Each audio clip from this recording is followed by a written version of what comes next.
Hello, everybody, and welcome back to D&D&D&D&D campaign number 1, Under Locks and Keys. When we last left off, the party fought their way close to the end of the preliminary rounds of the 6th Septennial Doomspell Tournament of Plundon. The Septennial Tournament hosted by the Brethren of the Coast, the Brotherhood of Pirates that commands the Black Flag all over the seas. And while investigating, initially believing they were after the Spear of Ares that was being offered to the champion of the tournament, the party found that they had been deceived, as had everyone. The real treasure being hidden on that pirate ship was Apollo's Pythian Wreath, a wreath that allows you to use the charms of Apollo to command the loyalty of anyone who can see you.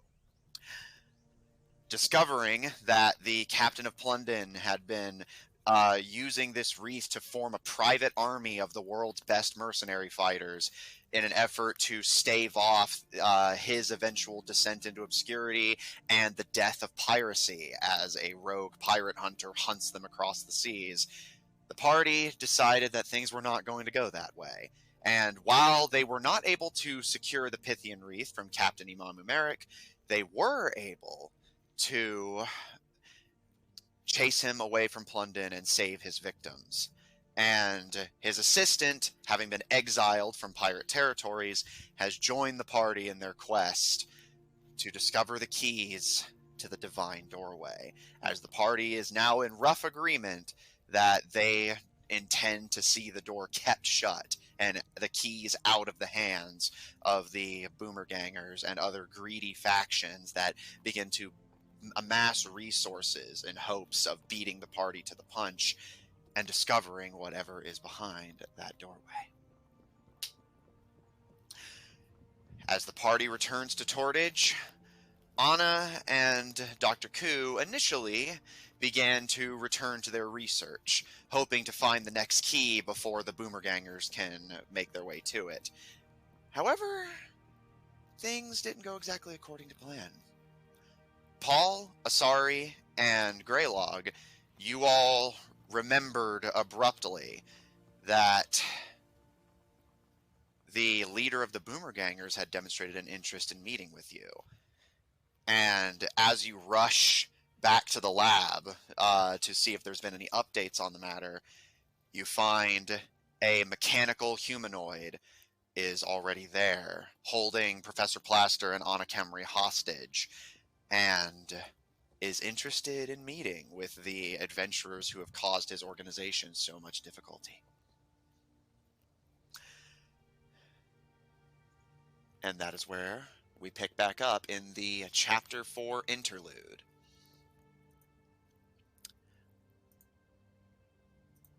Asari, Greylog, and Paul. Standing before you in the doorway, almost protectively between you and Anna and Professor Plaster, you see a humanoid. A fairly impressive, 6-foot-something humanoid that Paul almost is gussied up a bit like you, almost looking like it's in knight armor. This mechanical construct is almost pure red, but it has white highlights at the joints, and the helmet is white, but with goggle-like red eyepieces. And on the chest of this mechanical humanoid, you can see a gleaming white with a red cross, and the cross outlines a roaring white lion's head. You've never known... Oh, is this familiar? Make a history check. Okay, I'll do that.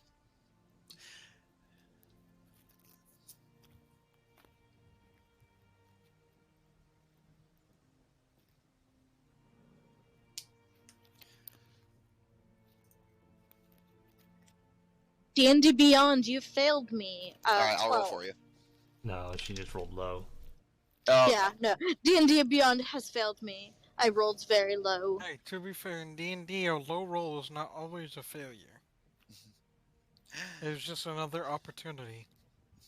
So, what'd you get? Sorry. 12. She got a 12. Okay.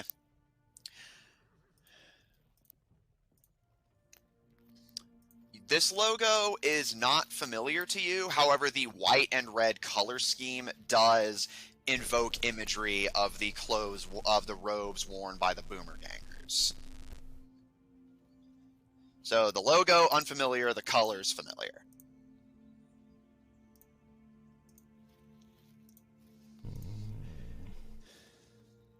Okay.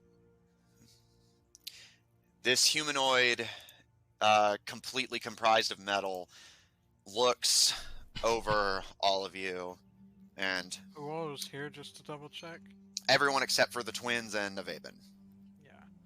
I figured if Aben was off somewhere. Mm-hmm. This mechanical humanoid Method acting. looks over the three of you, and kind of crosses their arms, but still keeps the logo on display. And when they speak, it's with this voice that sounds human, but it's filtered and distorted. The mechanics of the suit making it difficult to discern what is natural and what is mechanical filtering, with that same sort of robotic twinge that Igor Konkaro spoke with. As he looks over the three of you, the red eyepiece is gleaming and the white glittering beneath the sunlight of Tortage. They speak. Well, we appear to be missing a few for this meeting, but there's more than enough for us to arrive at a compromise, I believe. Going to just kind of lean on my staff.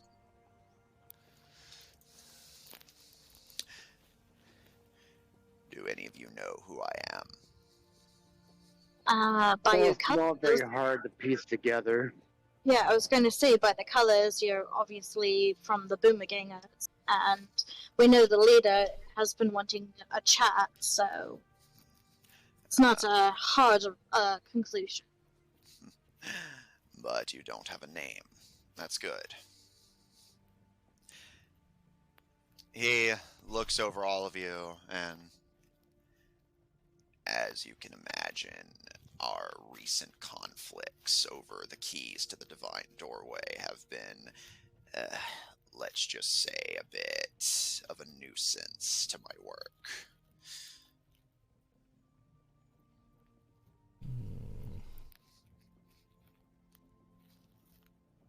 Yeah, I could see how that could be.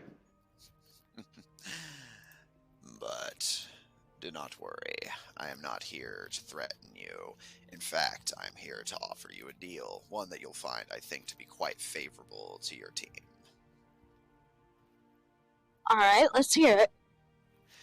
Well, let's at least go inside and sit down first. I think No we're need to outside. just stand here Yeah, I thought while y'all if we're were having outside. negotiations. Yes, and it would also give our friends a chance to join us. I thought you were already inside. No, yeah, we mentioned that he's been blocking them from entering. He kind of quirks his head to the side and... Very well. By all means, come in. And as he steps to the side, you note the sheer moxie it takes to invite somebody else, especially one of your enemies, into a house that's not even yours, but welcoming them as if you have the authority to do that. But he steps to the side and with a polite gesture of his hands allows the three of you to enter if you wish. I'll go in. Uh, Do the three of you intend to say anything right now, or are you going to wait to see if a vape I'm going to check on Anna and the professor, and after assessing if they are alright or not, I will kind of let him come inside and speak. All right. Yeah, Greylock's just assuming that he wouldn't have done anything because he wants us to work with him more or less, so he wouldn't hurt our companions because that would just be bad negotiation. Paul? Once we kind of get inside, how long will this last? 10 minutes. These are constructs, so it might not affect him. Paul's just gonna kind of keep like to his shield ready. Be wary of what he's about to do. All right. Paul, you're the last to enter, holding your shield up cautiously as Greylog, you take a seat on in a chair in front of the professor's desk, and Anna, you go and look over your college friends. Anna appears uninjured, but a bit spooked, and you can see she's like protectively covering some of her notes, and the professor, he is sitting in a chair, and while he appears fine, he does appear a little bit dizzy, and at a glance, you can see he does have a wicked-looking bruise on the bark above one of his eyebrows. It doesn't appear to be super dangerously bad, but he did definitely take a nasty Oh yeah, hit. that she'll kind of like whip around, just like, was this necessary? The old man came at me. I defended myself. You came to someone else's house, and then threatened them, and then you... I merely wish to discuss my research with a fellow scientist. Oh, you're such a liar.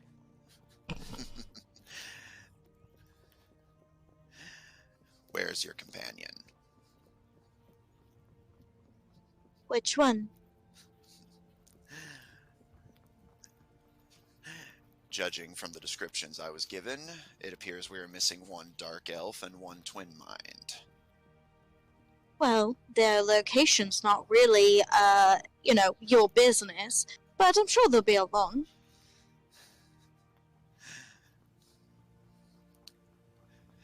He kind of stares at you for a moment and leans against the wall and crosses his arms. I'm gonna fucking mirror him. I'm gonna cross my arms. As he said, in his own words, the three of us was more than enough for him to do his negotiations, as he put it.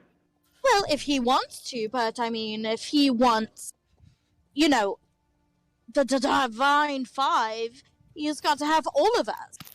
Oh, that nickname's gonna stick, is it? Oh, I like it. It's better than the Boomer Gangers. Yeah, that's really stupid. The name wasn't my suggestion. Well, I guess that's good on you. I suggest you all not make this any more difficult for me than it already is, especially you, Dr. Koo, as you stand to benefit the most from these negotiations. Well, I told you I'd listen, didn't I? Yeah, she's sassy. Don't take it too much to heart. If I had a heart to take it to, I certainly would try.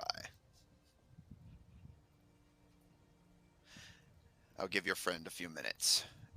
If neither of them arrive, then we will continue negotiations without them. But remain calm. I have no intention of threatening any of you. And you may threaten me if you wish, but it won't do you any good.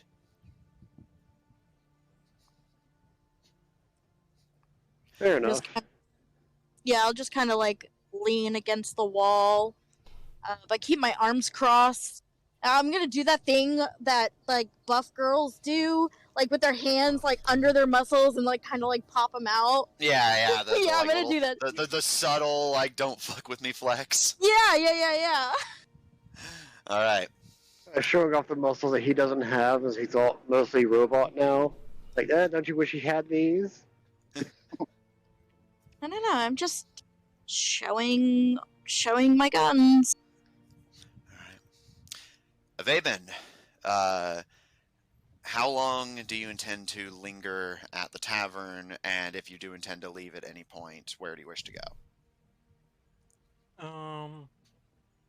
He wants to go see his halfling friend. All right.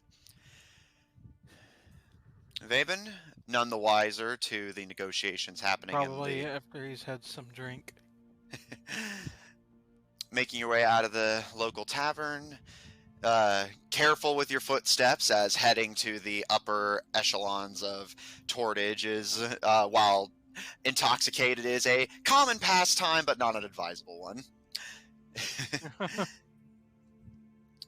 You make your way to the halfling's shop, and making your way inside, you see your companion currently propping up what appears to be a rifle against one of the walls and kind of looking at it contemplatively. You can see an empty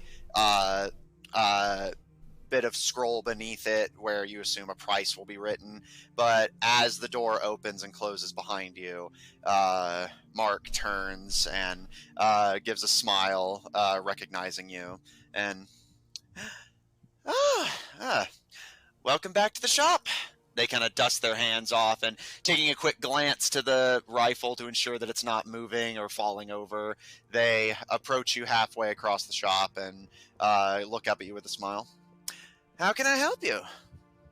Hey, I just wanted to see if you made it back. Of course. No thanks to your traveling companions. Did they give you trouble? No more than I'm used to, but I will admit it was a little disappointing. I thought we were all in this together. They're just dumb.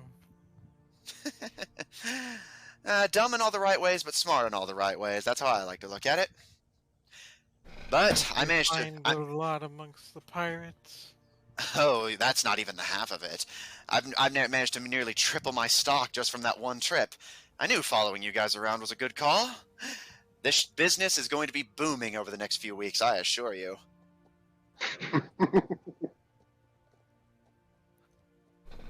What do you have? What don't I have? Armor, weapons, jewels. I grabbed anything that wasn't nailed down and took a crowbar of the things that were. What are you in the market for? Oh no, I just wanted to say hi. Oh, I well, if this came is... from the tavern. I needed a drink after all that. Yeah, I can imagine. The brethren aren't exactly a pleasant lot. No, they weren't all that bad.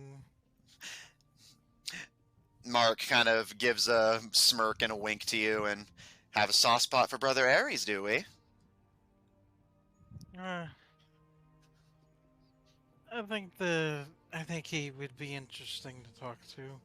He seems like he's got some ideas above his station. That's always fun, you know. Well, if you're going to talk to him, I suggest you make it quick. People with ideas above their station don't tend to last long in these parts. Unfortunately. Ah, It's like think of how different some things would be if like more people like that succeeded. well, you and I would be out of work, for starters. I'm sure we could have found something to do. Well, luckily or unluckily, that's not the world we live in. And as long as dumb people keep staying in power and revolutionaries keep needing mercenary help, you and I are going to stay in business for a good long age. I guess so. How are you doing? As favorably as I can hope. I'm none the worse for wear, despite the trouble your friends gave me, and my stock is just about bursting at the limits of what my storage room can hold. I'm probably going to have to sell a lot of it quick just to get it out of my hands, or pause at any rate. Who buys stuff from you? Who doesn't? The Brethren, the Thieves Guild, the local mafia family, the mayor, you guys, adventurers, pirates, slavers. I sell to anyone who's got the coin. Fair enough. And I imagine it's probably kind of seasonal when people with that kind of money blow through. They kind of give a shrug, and it comes and goes, but like I said, trouble tends to be universal and all year round, so I'm never hurting for customers. Mostly I'm just hurting for people who can actually afford what I'm looking for, but when I find them, they give you a wink and hop up on the counter of their store. They're sure to make it last. I might look for something, but I don't know. Maybe we've talked a lot. Maybe you could surprise me. What do you think I would want? Well, from what I saw in that tournament, you're an archer. You like to get your hands on exotic ammunition when available. You prefer the bow to the gun, I see. Although that pistol seems to have gotten drawn a few times. It's special. You wouldn't be looking to sell by any chance, would you? No. I need it. Don't we all? I'll take a look around and see what I got. You in the market for a new bow? I don't know what I'm looking for. Just maybe some suggestions. I'll decide if I want to get something. I don't even know if I necessarily do want to get something.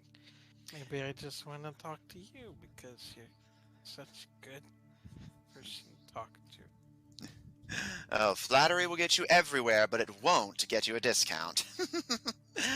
Well, if you're just looking to window shop, let me grab a few things from the back and see.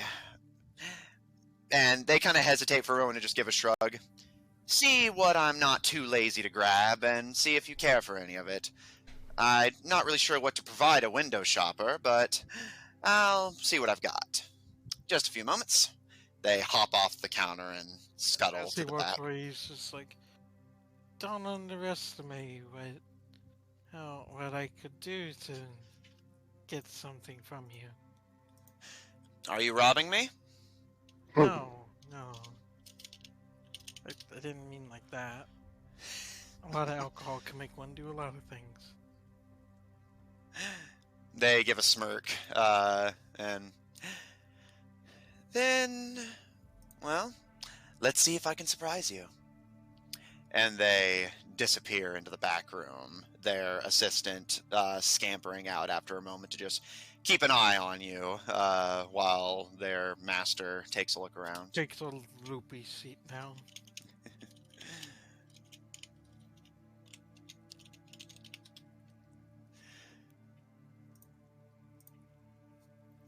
A few minutes pass in the laboratory, and eventually the construct kind of takes a look around, and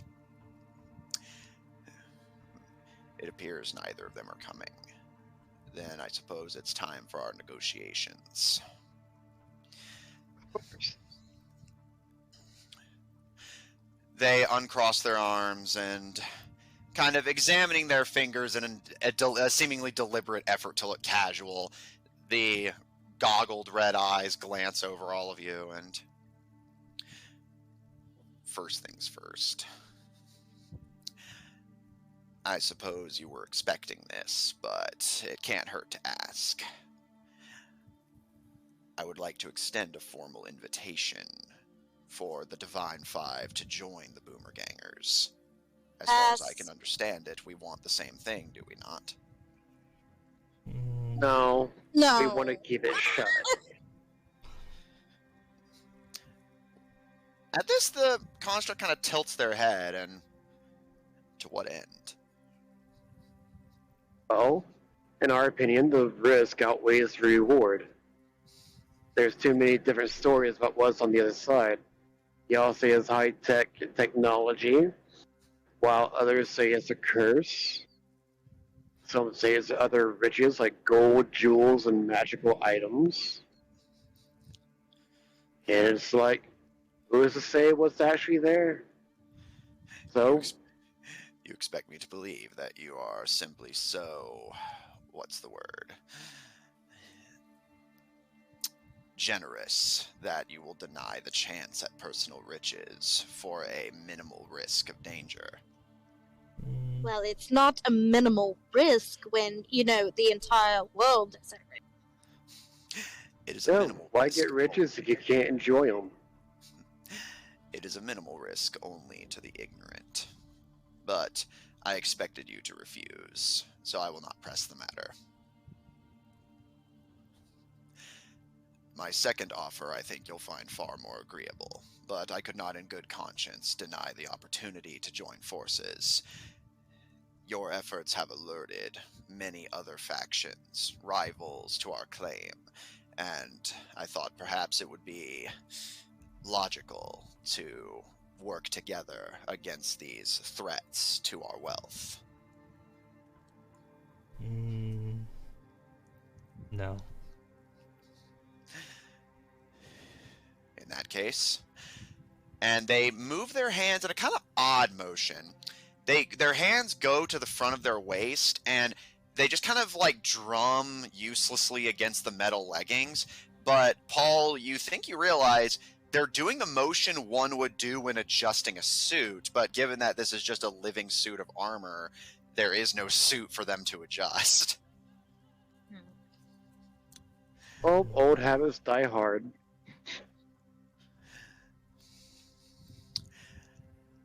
My second offer, or I suppose less an offer and more of an observation.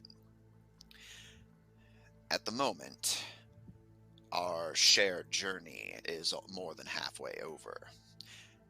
By my calculations, I possess 2 keys, you possess 3, which means there are only 3 that are unaccounted for. Ordinarily, I would simply wish you luck in your hunt and may the better man win. But I think you'll find my decision on the matter to be most agreeable. The Boomergangers are giving up the hunt. By what it means. Yeah, what's the catch? No catch. If y'all are giving up the hunt, then what is y'all's new goal? There's a moment of pause, and Anna, for the first time since this conversation began, is the one to speak up. I see what he's doing. He already has keys in his possession. You want us to bring the rest to you. By my understanding, if you wish to keep the door out of my hands, then if you want to be absolutely certain, you can't rest until you possess all the keys. Seeing as I already possess 2 of them, well, what need do I have for the rest? All I have to do is wait. You'll gather the rest and bring them all to me. And what makes you think that we're going to bring them to you? Because you don't have a choice. We don't? What do you mean Well, by that? Yeah. Really? If you simply intend to let me have my 2 keys and gather up the other 6, well, I won't deny I'd certainly find that agreeable, but we both know that's not going to be the case. Why The fact not? that I have those keys will eat away at your minds. The fact that I could come and claim the other 6 at any time, and you will never be safe. The quest will never be over. So until you possess all 8 for yourselves, all I have to do is wait, and you will come to me. Alright. Well, sounds agreeable there's to another me. option. Does sound agreeable to me. Well, No, I think no, he's I'm cool. We'll come to you, and no, we're not bringing our item. We're bringing our soul. Well, I was just gonna let them How have it. primitive. They don't really need the other keys, so... Yeah, because there's two other possibilities that you're not accounting for. Oh. One, we already have 3 keys. We just re-hide them ourselves, keep them away from you. You can't open the door without them. Or we destroy one of them, which will make it permanently unable to be opened, at least from that set.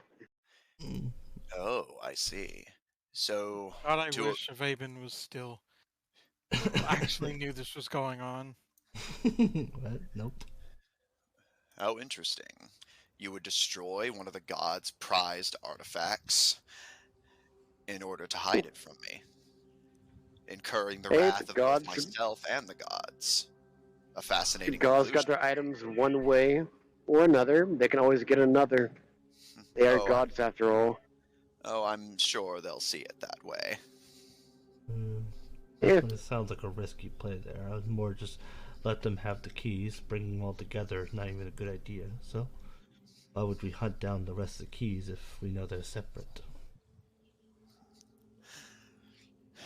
The construct gives a shrug of the shoulders and mortal opinions on my calculations aren't my concern. My point is, if you will not join me in hunting the keys, I have no intention of getting in your way hunting the remaining ones. My organization has other ends to see to. So, for the time being, I'm simply here to offer my organization's formal surrender to the Divine Five. You win. Congratulations. And you hear what sounds like a somewhat crackly recording of a party popper going off. My God, I have expected to hear like canned applause or something. My organization and its agents will trouble you no further. In fact, I'd be more than willing to offer my assistance in you finding the remaining keys.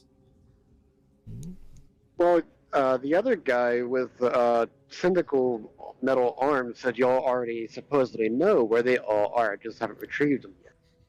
Exactly. And as I understand it, you're using primitive methods of finding them.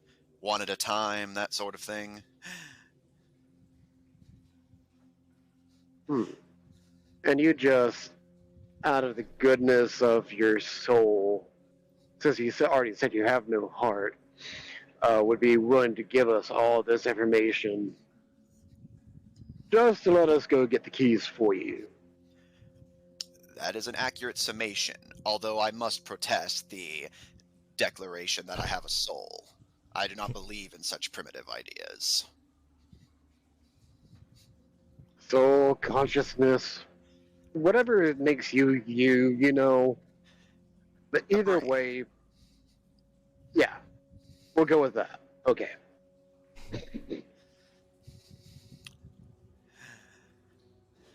If you'll give us that, I'm sure you're wanting something.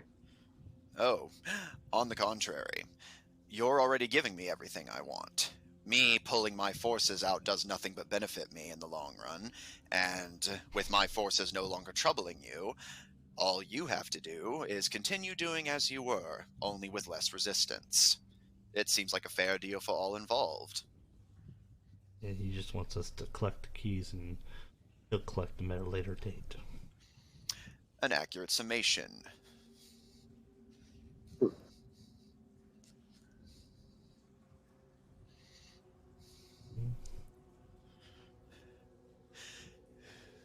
How Okay. about this? This is Amanda because Amanda doesn't want to sound stupid, but like if we give him all the fucking keys, couldn't he just? We're not actually going to give him the keys. He's pretty much saying, once we have all the keys, it's going to come down to who's the strongest person and keep them from the other person.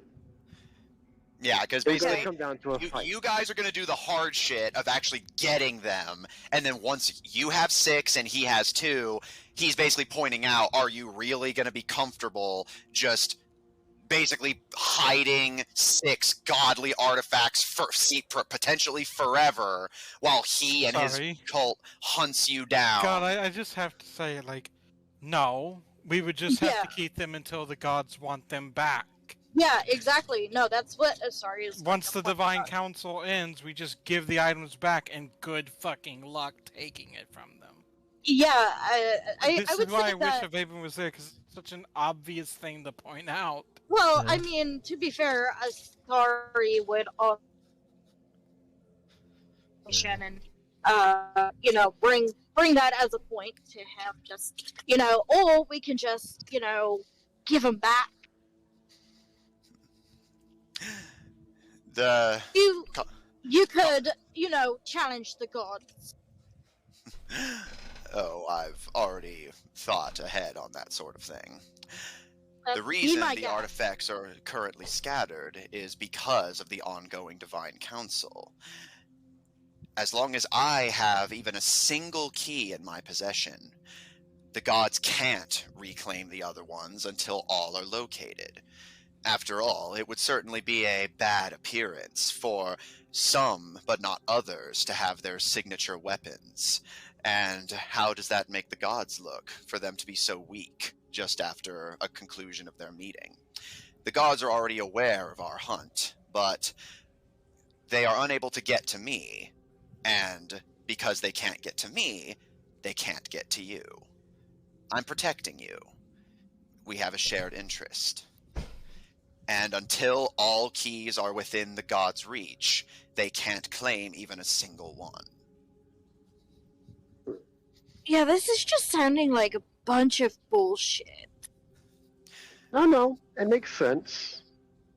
Because they give each other the proper respect, and since they respect each other, they can't put one of them up, or they can't put themselves above the others.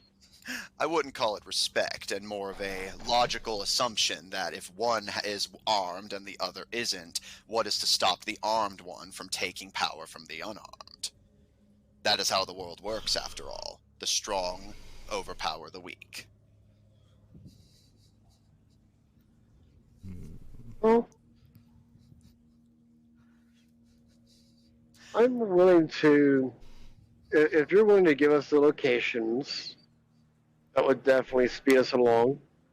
Of course, we'll probably double check them, of course, just for our own sake of mind to know what we're getting into. Oh, I'd be incredibly disappointed if you simply took my word on the matter. As you believe we are still ideologically opposed, and I do admit I have my disagreements with some of you. You just hear Oh, a sure. snort from Asari.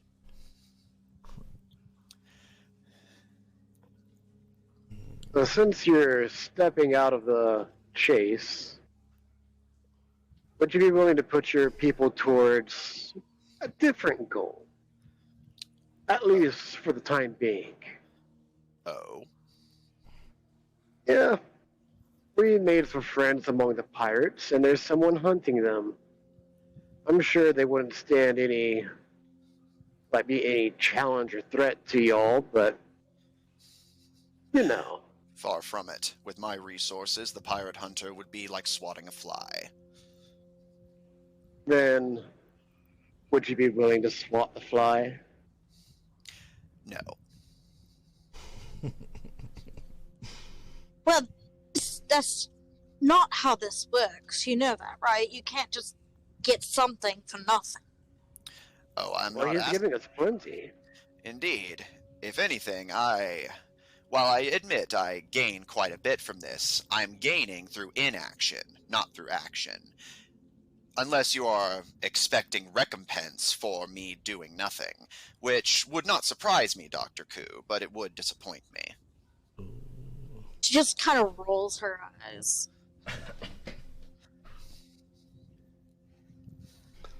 Just a request, nothing more. I'm afraid I must refuse. The pirate hunter is of no concern of mine.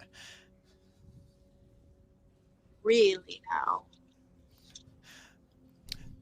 What do I care? If anything, our goals are more aligned than you and I's are. Mm-hmm.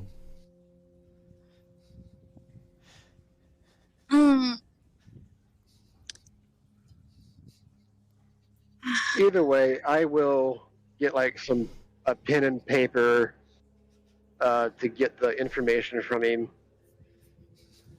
Well, I'm not entirely comfortable making this decision without the girls and Ivan. Well, this is going to benefit us. We're not making any real deals here. He's just giving us information to help speed us along, nothing more. Indeed, I stand to benefit, but if you believe my information to be false, you may double-check it with your primitive doctorates.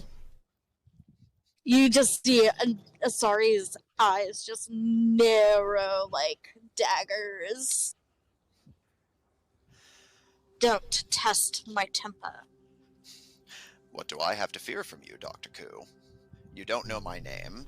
I'm not physically present at this interaction. The worst you can do is cost me some gold destroying this automaton. Like it or not, Dr. Ku, you have no power over me. I'm sure that's a new sensation for you, but one that you're going to have to get used to in the coming months. But you see, I don't need a name. Oh? Oh, my goodness. Oh, no, please. Let her speak. I'm No. curious to hear what amazing feat of magical manipulation she intends to pull. Tell me, how are you going to break all the laws of divination to locate me when you know nothing about me? I don't have to break any laws. And I don't have to tell you anything. Like you said, you're not here, so it's not like you can make me. Unlike you, I don't have to be there to be a threat, as your professor can attest. But Sorry, can we not with the threats? You already lost one fight to someone else. Let's not add to it right now. I'm just saying I don't feel comfortable doing this without the rest of our team. well, in that case, Yes, I will not but ask we you don't to. know where they are. Well, plus it's not really much of a we're not really making a decision at all. We're just getting information, as if you were reading a book. But, Dr. Ku, if it would comfort your heart, let us alter the deal.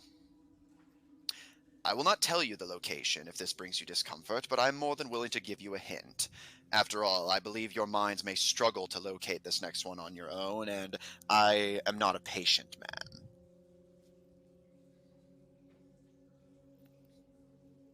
Okay. So just Amanda talking now, because I'm confused. We're just getting information.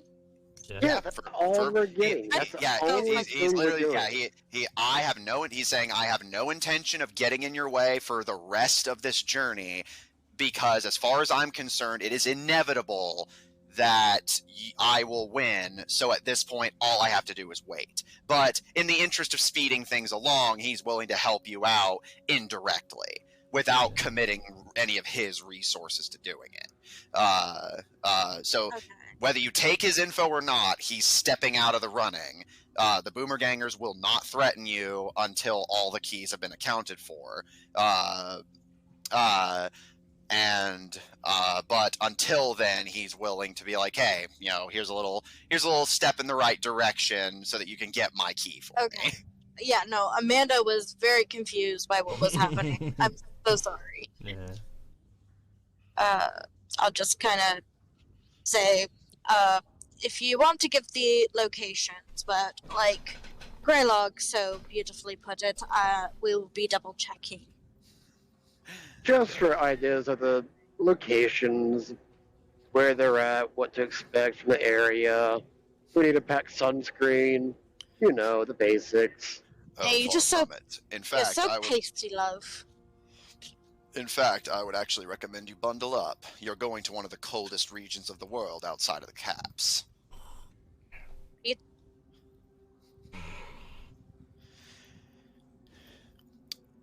That compass of yours, primitive technology that it is. You may find during your studies that it does not lead you to a precise location. It simply leads to a dead end. This is why I felt the need to get involved. There is more to that dead end than what it appears. Behind every wall can be a doorway.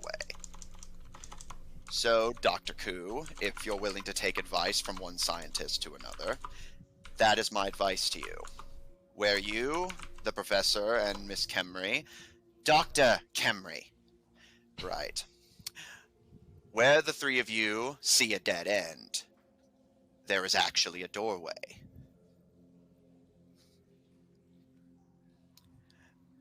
Is it magically concealed? In a sense.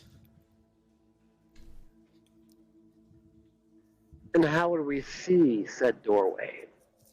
I might actually have a way. Well, he's obviously already seen them, so I'd rather have like hard facts at the moment. Really? Perhaps you and I may be able to get along after all, Mr. Orchin. Hey, whatever makes our job easier. Paul, may I call you Mr. Whitefeather? No, Matt. Never really talked about this. I saw you said something about that. Do I remember that name? Make a history check.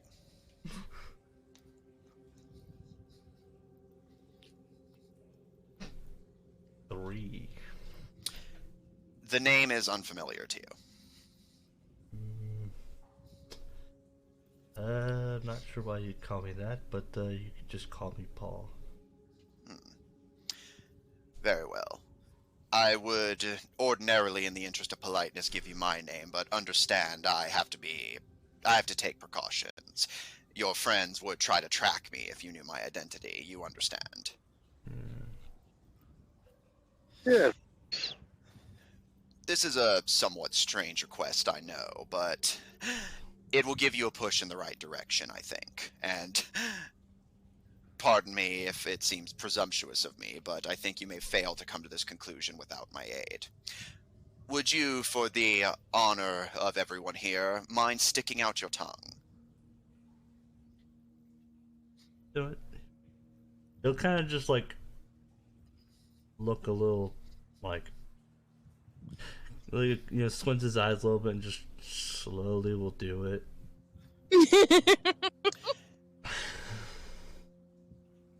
As you all watch Paul stick his tongue out, confused, you're all taken aback. Where you expect to see, the typical human fleshy pink, you instead see the tongue is stained this midnight bluish black. Oh my. That's odd. Oh.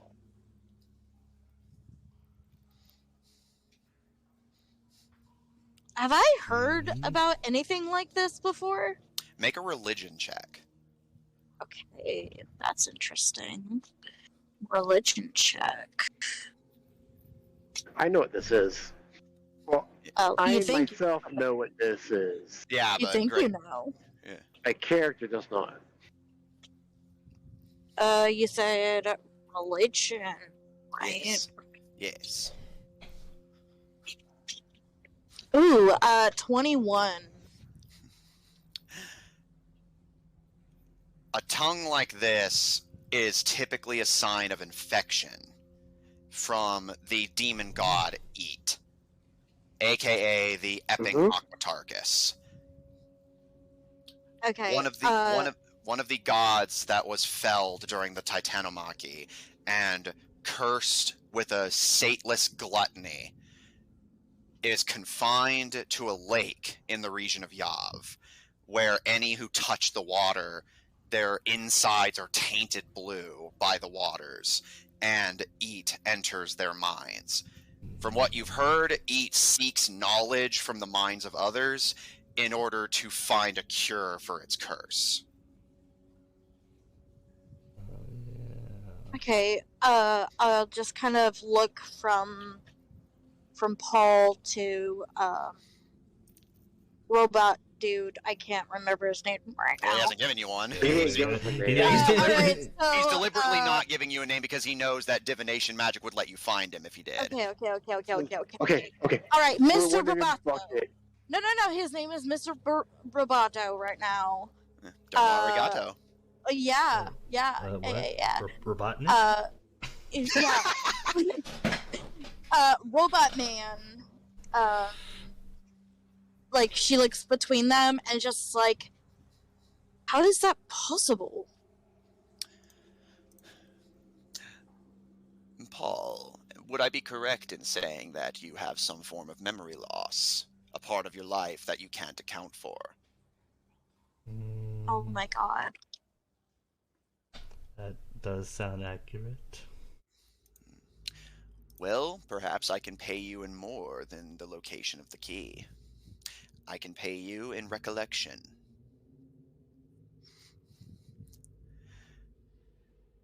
Find the Epping Aquatarchus, and you will find your answers.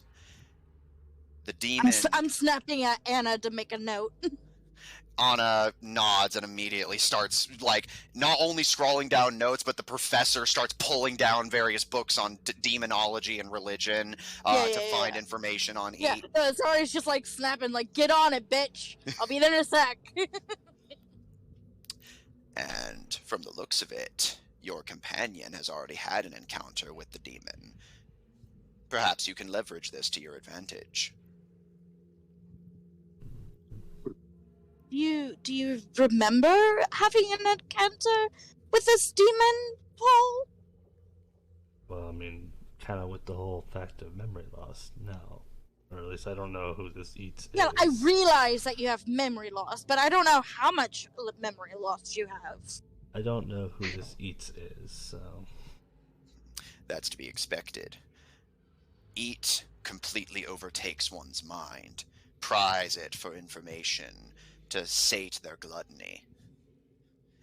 However, the fact that you have not been completely converted into a camper means that while you have been touched by Eat, you have not been changed, which means you gave Eat something, and in exchange, Eat let you see what's on the other side of the lake. I'm not really sure what I have to offer, so...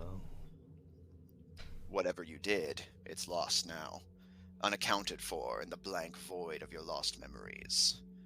Perhaps you can negotiate for their return on encountering the creature. It makes no difference to me.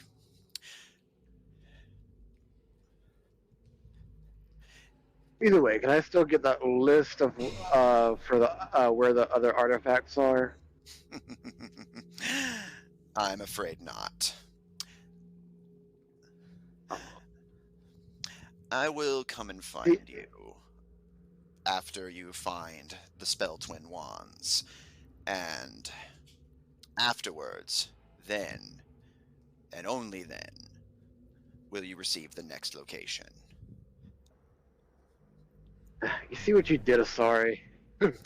Oh, this has nothing to do with the disrespect of Dr. Ku. People of our intelligence, it's natural to have disagreements. No, this is simply me being wise with my investments. If Dr. Ku is correct that they have some way of bending the rules of magic to locate me despite the little information I've given you, well then, that would complicate matters. And the last thing I want to do is completely sell my people out and leave myself with nothing to negotiate with in the event that you attempt to threaten my life. Yeah, that's fair.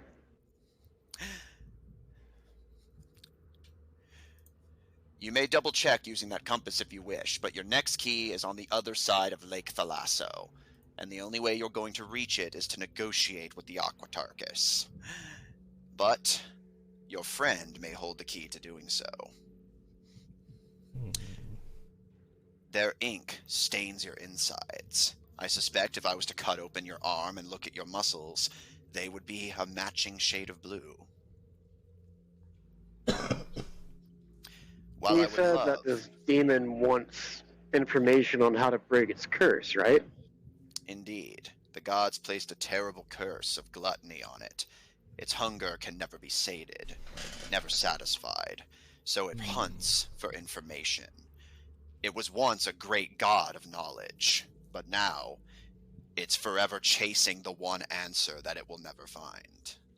If you, out of curiosity, with your vast knowledge that you seem to know, if said curse was removed, what would you say would happen? At this, the construct kind of tilts its head and pauses. And again, it does that motion of like adjusting a suit that's not there. That is an interesting proposal. It's hard to say. Perhaps, given the circumstances, Eat would be grateful. Or perhaps you would simply restore a god to power that was not meant to possess it since a forgotten age. I suppose it all depends on whether you believe the gods were just in cursing the creature in such a matter.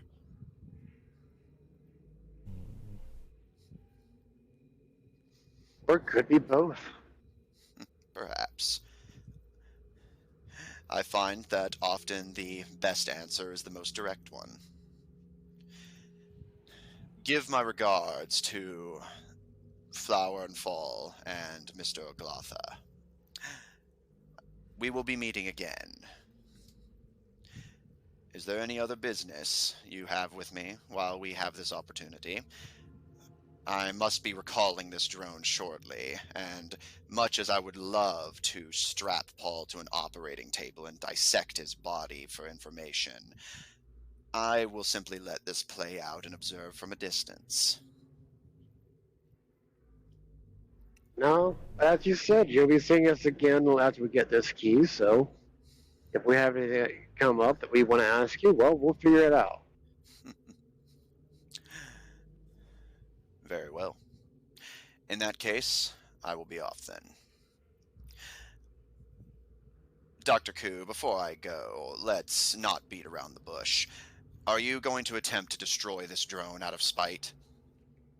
Because if you are, I suggest you do so now. It will be a much easier shot to make.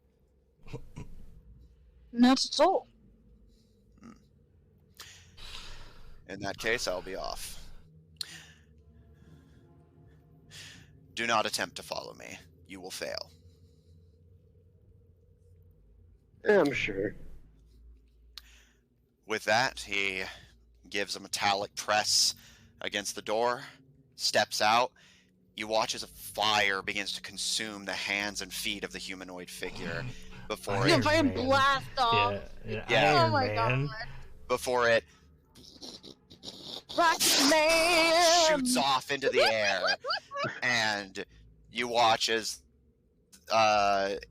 it shoots up with unparalleled speeds before vanishing into the clouds above Torridge.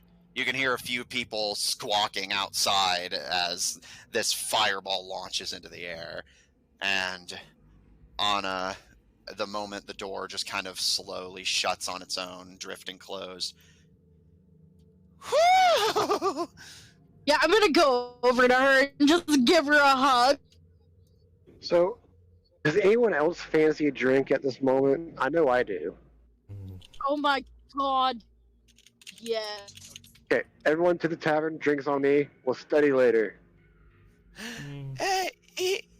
Yeah, I think I could use one of those. Come on, Anna. Come on. Come on, Professor, also, let's go. check on the professor. Make sure he doesn't have anything wrong with his head right now. That's a pretty bad bump on it. Actually, can I cast Cure Wounds on it? You may. How much do you heal him for? I'm gonna cast. I need you to roll for me. Right. But it's gonna be like a first level spell slot, just enough to make sure that there's nothing going on inside. You know. The 1d8 plus, so the 1d8 plus the spell modifier. All right. Giving a basic cure wounds to the professor.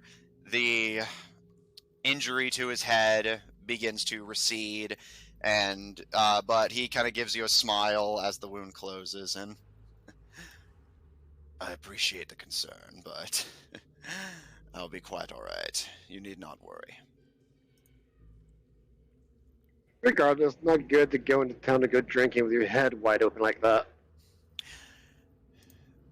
The professor kind of considers for a moment before giving kind of a yeah, like kind of just a nod of the head, like, yeah.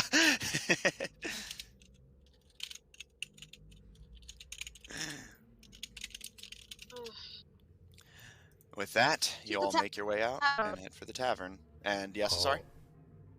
No, I was just saying, to the tavern! Alright, and Paul? Paul will not be going to the tavern. Alright, Paul, where are you going as the rest of the team abandons the laboratory to drink away their anxieties?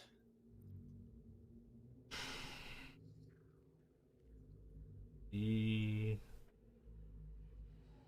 a little bit of reflecting, he's gonna go back to his just training that he's giving himself. Okay.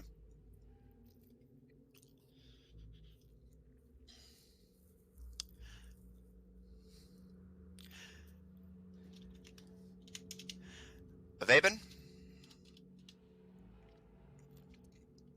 Hello. After a moment, the halfling returns. Under one hand, they have a white bow slung under their arm, and over their other shoulder, they have a curved sheath of what appears to be an elvish blade. All right, didn't exactly get a lot to work with, but I at least tried to appeal to your taste as best I could. They put both of the items up, and this stuff, oh boy, what were these from? Right. This here is a elvish bow from Yav. Appears to be composite, and they kind of pull against the composite making. And if you works only once a day, but if you swear in Elvish, the bow becomes far more accurate and far more painful. Like, as in, like a swear word? Not exactly. It's Gyogrin, I believe. Bit of an old artifact. And, you're supposed to whisper in Elvish, "Death to those who have wronged me." Sounds rather direct. They kind of give a bit of a shrug, and... Why couldn't they come up with something more interesting, like, you know... No, please, go on. Smite them. Oh, so death to my enemies kind of thing? That's too long. Destroy. The halfling kind of rolls their eyes and takes the bow and slings it over their shoulder. It is interesting. The Gyogrins are military, so you can't exactly expect creativity. Oh, word of advice, though. If you're gonna swear to kill someone with this thing, you're gonna need to make sure you focus on actually doing that. Even if you kill them on the same day you did it, you're gonna have to at least wait a day, and... Oh, getting an echo on somebody's mic. Amanda, I need you to disconnect your Bluetooth.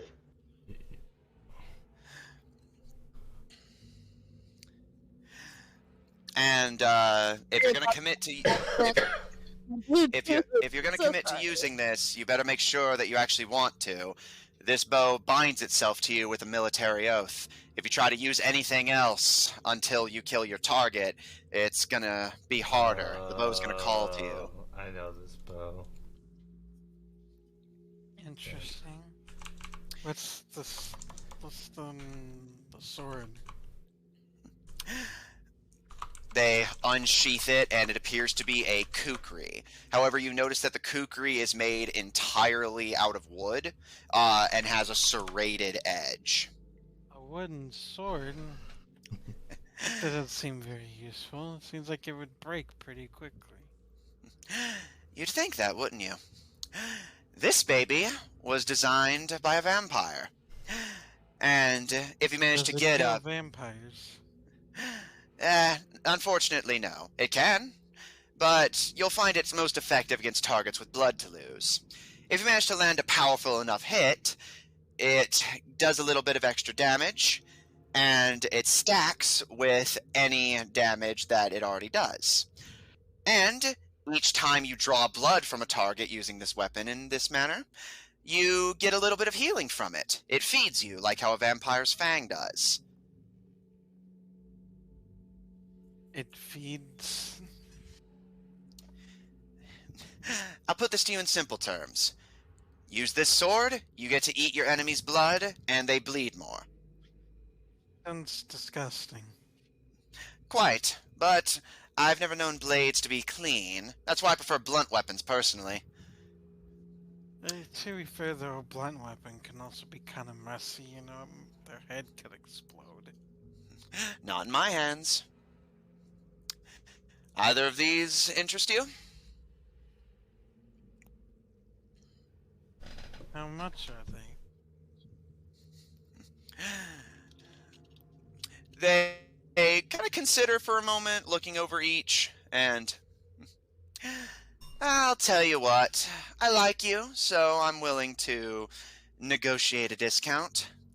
12,000 for the bow, and 3,100 for the kukri. How much money does Raven actually have? Probably not that much. I don't know. You currently have... 158.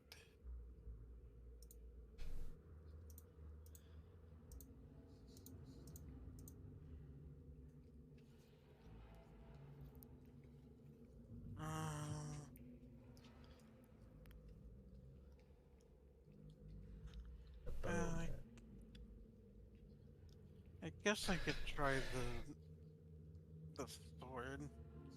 I'm not really sure about the bow. It's a lot for me, and I like to use a different variety of weapons as the situation calls for it. By all means. This one was going to be tough to sell anyway. Alright. Nothing else that'll make an interesting conversation piece. That it will. 3,154 gold, please. What was it, 3,000 what? 3,154. Okay. 3,154.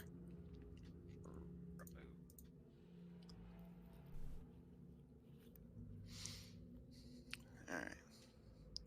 I will make an item sheet for this item at another date, but for now, I will tell you that it functions as a +1 short sword. And on a critical hit, it deals 2 points of bleed damage, and with every blow that does bleed damage, you get temporary HP equal to the bleed damage you deal. Interesting. Now, was that bow an oath bow? Yes, it was. No, like, However, it wasn't the 5th edition oath bow, it was the Pathfinder oath bow. oh. Remember, These you are guys older yeah, you guys were on Plundon, which had other editions, so now the magic item shop is stocked with items from other editions, including this kukri, which is the Pathfinder Bloodletting kukri. Interesting.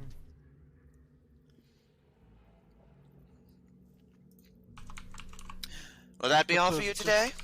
Also, just as a reminder, what was it that he wanted from a Vapen when they first met? You remember that? No. Like, they first met, and, like, he was, like, gonna do something for us, but he said, like, a Vapen had to do something. Oh, they basically just said, like, they would continue to sell you guys items as a discount as long as you visited them periodically. Okay. Because they are getting free, effectively free inventory, and a lot of it from just following you guys around. Well, now that Raven's got this new weapon, he's like, well, you're so great, you know? And he's just gonna hug him. Aw, tell me that whenever you're sober, and I'll think about taking it as fact. But they pat you on the back, and as they pull away from the hug, they give you a smile and feel free to come back anytime. I'm working on putting everything you guys got me up on display. I could finally sell some monocrystals. That's going to be a real moneymaker. Yeah, you might actually have more random stuff than that dolly running around. Oh, I'm not going to be able to compete with Dolly's stock. They won't tell me where they get their inventory. Maybe they just have a second group of adventurers. Maybe. Or maybe they just, you know, kill people for it. I don't know, they're a creepy doll. No need to be judgmental. All sorts are welcome in Tortage. Very, Oh, wow. yeah, it does seem so. For better or worse. Suppose that depends on who's welcomed. They give you a smirk.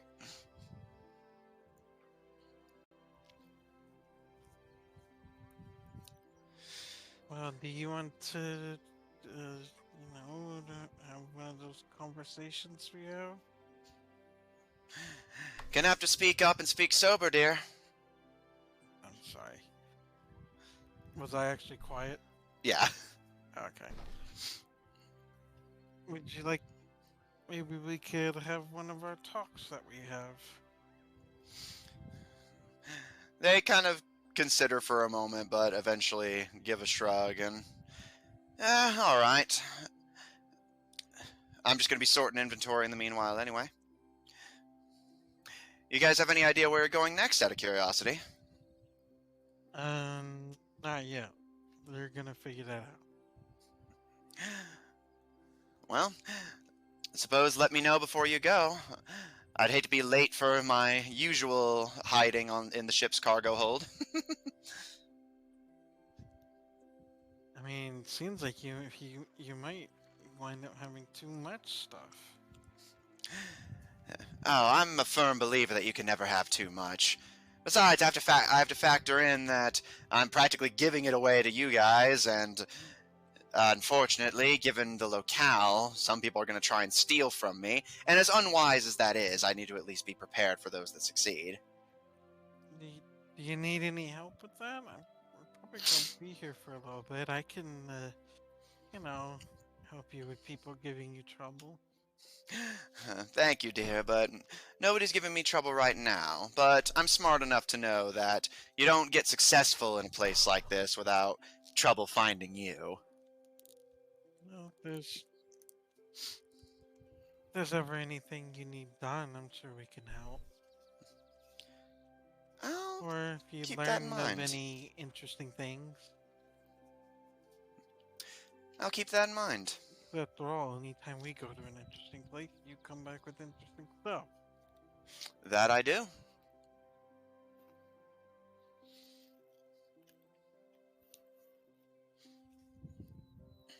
All right. Once things settle back down in Tortage, while there are whispers of the flying man that echo through Tortage, it quickly simply gets lost in the usual mill of rumors. And true to their word, the Boomergangers do not harass you. In fact, Greylog, as you make you and Paul's usual trips down to the docks, you don't even see the Boomerganger preachers that you sometimes see in Tortage. It's as if their presence, at least in Tortage, has completely evaporated with that conversation you had. Avaben, basically, for those of you who are at the negotiations, do you intend to keep this a secret, or are you going to let the other party members know? Oh no, Greylog will afterwards, after they're done drinking, he'll go find the girls and Ivan and fill them in while Asari goes back with the other two researchers to do their, researching stuff. All right. Avaben, you are informed by Greylog later that day that the leader of the Boomergangers came to the party, but more to offer his organization surrender, as he's confident that he doesn't need to find any more keys, as you guys are doing it for him, and he's willing to help you out along the way just to speed things along. And if his word is to be believed, your next destination is Thalasso Lake in Yav. Interesting.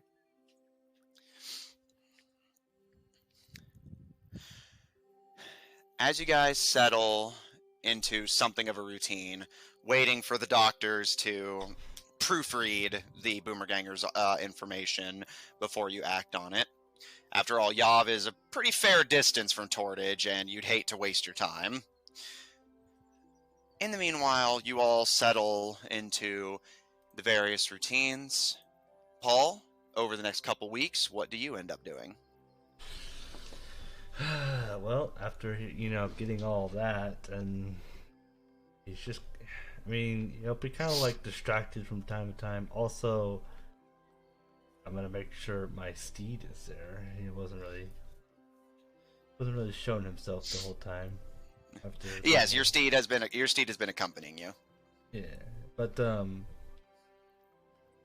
while he's lost in thought after trying to recall what he did, but he's going to do a lot of training, more himself than just to work up himself so what happened in the arena doesn't happen again.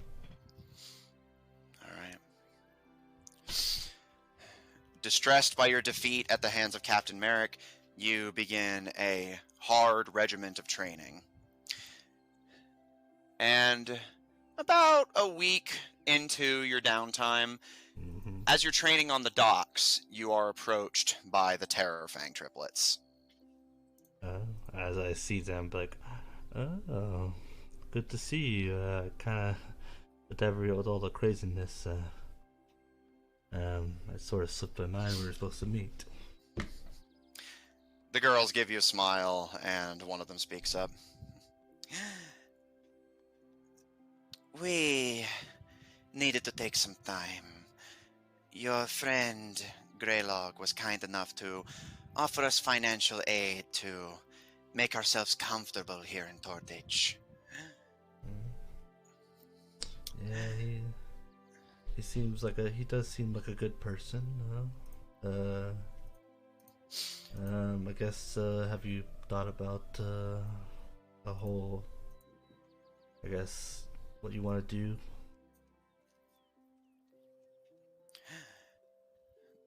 The girls kind of glance to each other. Also, Austin, before I continue, just as a side note, on my screen it says you're not on the Roll20 anymore. If you are still getting the music, that's fine. Just thought I'd check. Okay.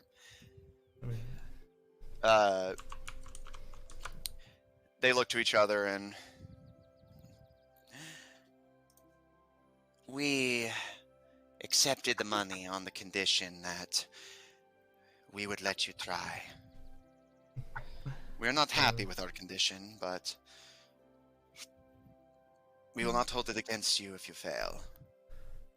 Our illness is one that is difficult to treat, even more difficult to cure. But Greylog is not the only good man among the Divine Five.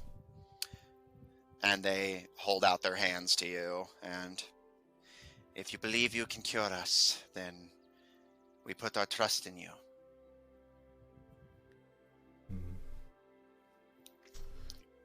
Well, I believe I can. I guess, do you wish to do it here, or do you have a preferred location to attempt this? We have no need for ceremony. If you believe you can do it here, then that is more than acceptable. Okay. Let's see if I can. Let's. Oh dang! It's the second level. Wait, no. Oh, where's tech? I thought it must have changed the spell out. From what I saw last time, something like this should work. As he's going to place a hand on one of the sisters, and I'm going to use lay on hands. Which, if I use 5 HP, I can either cure a disease or neutralize a poison, which you mentioned that it was a disease, so. Okay. And does it just say, here, I'll just double check the spell's description. But yes, if you expend 5 HP from your pool of healing to cure the target one cure a disease or neutralize a poison. Okay. Paul, as your hands begin to gleam, you cover the infected girl's cold hand and pump excessive healing energy from your nightly oath into the girls. And one by one, and you're going to do this to all three of them? Yep. And one by one, you watch as their jaws begin to shrink. Their teeth begin to blunt. And their skin becomes less pallid and more colorful. And their ears round out. And finally, their eyes change into natural shades of, you notice, gleaming blue. Wow, it worked. Yeah. The three of them look to each other, and after a long pause, as you can see the sisters kind of put hands on each other's faces, shoulders. The eldest sister puts a hand on her chest and seems startled when she feels a heartbeat. And the youngest sister goes to the middle sister and just sticks a finger in her mouth to feel her teeth. And her sister kind of bats her hand away. Stop that! But as they look to each other and it seems to sink in, the eldest sister takes your hand again, and their hands noticeably warmer and more welcoming. They grasp it tightly, and their eyes water as she speaks in a voice no longer slurred by the massive vampire teeth blocking her tongue. Thank you. Thank you. No problem. I hope the money you've gotten can help you start a new life.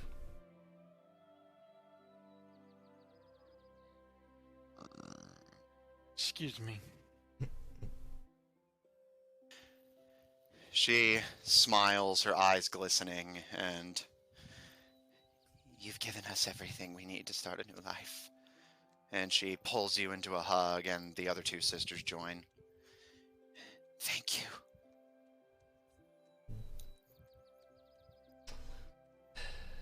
Anything you need. They step away, and all three give you deep, grateful bows.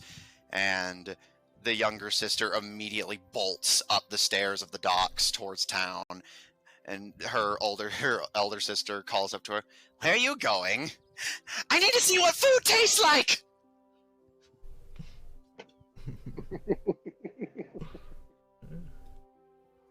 Well, I mean, I guess Somebody had plans of what they were gonna do. well, I guess I mean, I could take a break from what I was doing. Y'all want to go get something to eat? Yes, yes, yes. We'll treat you. It's the least we can do. And she kind of blushes a little bit and looks to her sister, who just smirks and nods to you. We've forgotten the taste of food ourselves, so it'll be nice to remember. Well, let's not keep your sister waiting. Though I don't know if she does. Seems like she's so stacked, and I'm not sure she would wait. Yes, we should catch up to her. It's probably going to take her the longest to remember we're not immortal anymore. Yeah, that would definitely be something to remember. Are vampires really immortal? There's a lot of ways to kill a vampire. Well, I think they just live forever, right? As long as they eat. And she's more referring to the fact that now, if a random mugger in Tortage stabs her, she's going to bleed out and die. And there's no biting to get over that. Yeah. And as you guys head up the stairs together, the eldest sister smiles to you, Paul, and kind of curling her hair around her finger nervously, she smiles to you. And besides, if something did happen to her, I suspect you would be right behind to heal us. He's nice like that. Yeah, as long as I'm there, I will do what I can. Hopefully you don't find yourself in trouble where, either I or someone nearby can help. Thank you, Paul.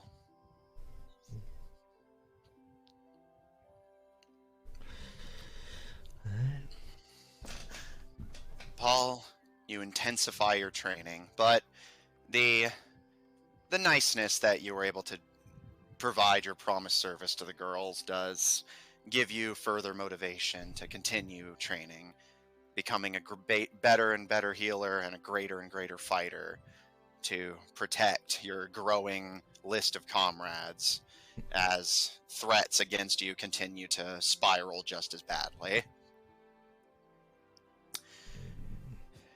Greylog, with the finances you've gathered over the course of your journey, much like Paul, you have a goal in mind, and you set about paying for construction.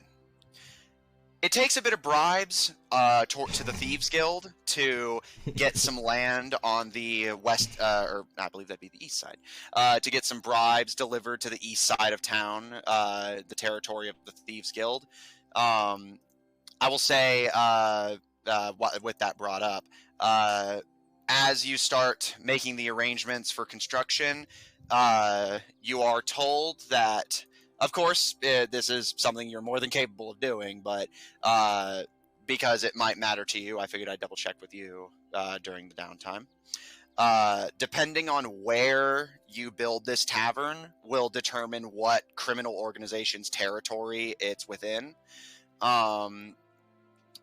So with that in mind, do you wish to operate in Central Tortage, which is operated by the Slavers? Operate on the east side, which is operated by the Thieves Guild, or on the west side, which is operated by a unknown mafia family that you've heard of their activities but haven't seen them personally. So, Slavers, Thieves Guild, or the Mafia. What a choice. Oh, his original idea was actually to build just slightly outside of the town. Okay, so you're going to build out in the jungle. All right. Yeah, like not guess very so, you far, wouldn't like be under maybe one of like those? 50 feet from the town. Okay. Is that still going to be in someone's territory? Technically, the Slavers occasionally operate in the jungle. However, the jungle isn't safe for Tortage people to travel through for the most part. So it's But possible. he wouldn't, like, would he know that it's Yeah, not safe? So we'll get very few customers. Well, bear in mind, 50 feet away from town is workable. I'm more saying because the jungle is not safe, or outside of the Slavers, most people don't operate out there. So basically, Slavers might come and pester you occasionally, but you won't be within their de facto territory for the most part. Just make sure you put up a wall around your tavern. Yeah. Or have a bouncer to double check people. He'll What's build the it inside danger the of city. the jungle exactly? There's a lot of jungle beasts that live out there. Yeah, so This, you're gonna need a wall for those.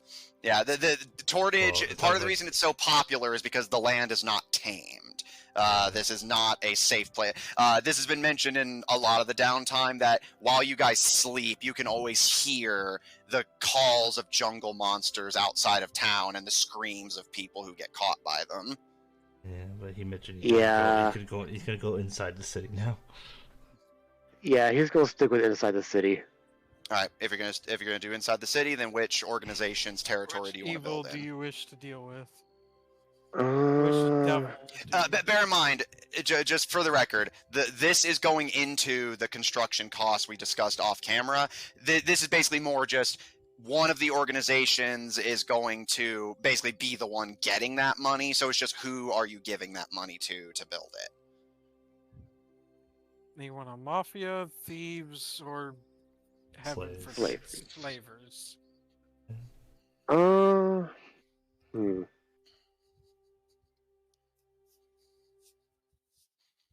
I'll probably. I'm just gonna go with the slavers Yeah. Okay. because that sounds like a good area. Yeah, I was gonna do the same.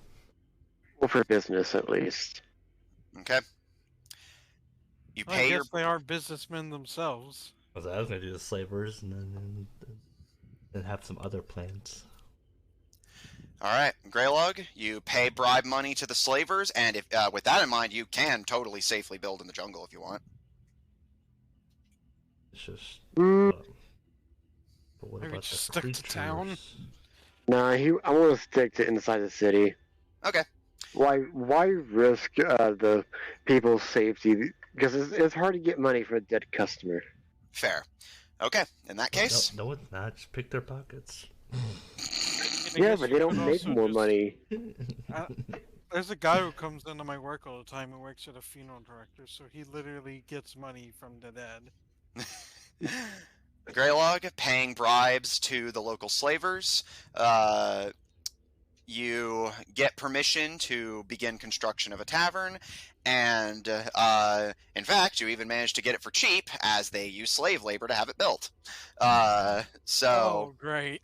Just, your tavern is built on the backs of slaves. Yeah. and as construction of your tavern begins, if you're curious for location, your tavern is going to be not far from the central main street of town. So you'll actually be in a very heavily trafficked area. Your tavern is being built just up the road from that wizard that Flower and Fall like to visit, and just down the street from the Halfling's magic shop. Oh, perfect. It's actually a pretty good spot. It's Oh, yeah, not it's a great the other spot. Tavern, is it?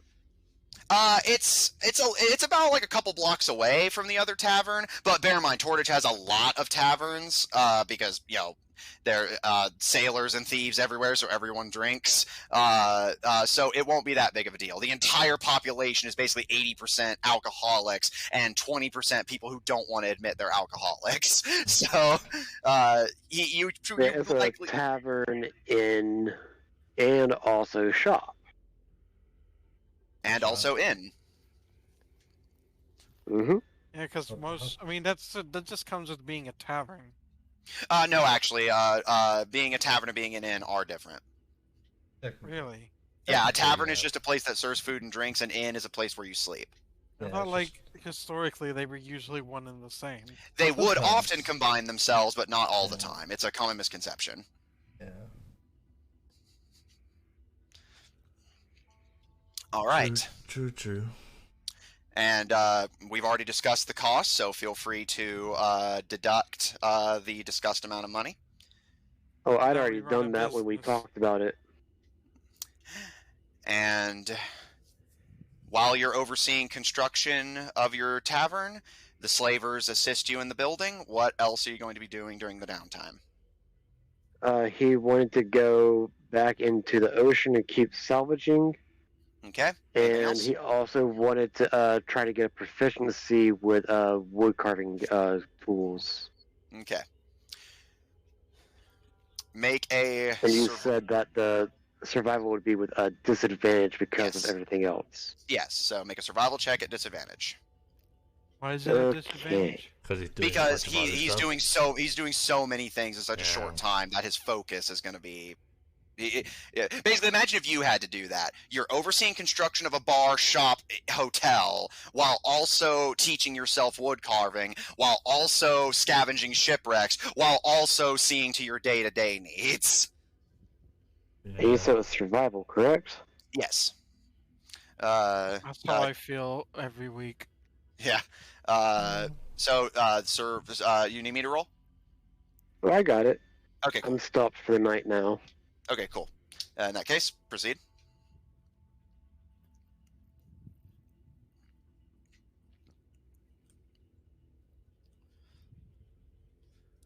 Okay, Now run a so business.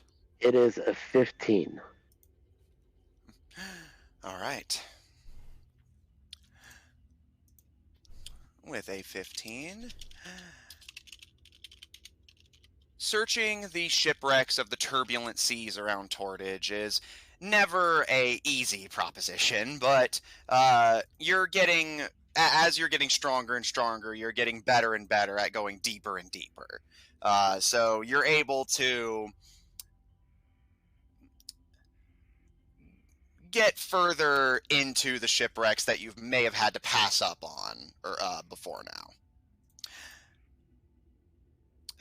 So with that said, give me just a second here. Do you actually have like a list of all the shipwrecks around Tortage? Yeah, and I'm basically just deciding what he manages to find. Does the list grow? Yes, actually. I make the list like... Basically, he gets access to more and more things as he goes. No, I mean like as in, do you like actually plan out like, okay, Like this shipwreck shipwrecks, is going to yeah. happen at this time? Yeah, shipwrecks. There's not like, at least on the list, it's not that there's new shipwrecks, it's that Tortage is surrounded by so many that he can theoretically keep doing this for pretty much the entire adventure and never run out of ships. Although I do add a new one periodically just to be safe. Alright. Need to actually tally all this up. As you search, you're able to find a few ships that appear to have been largely treasure transports. So with that in mind, you do not find much in the way of items or jewels and whatnot, but you do find quite a few bits of coin, which I will tally up. I will go ahead and tally up for you. 20,000 gold.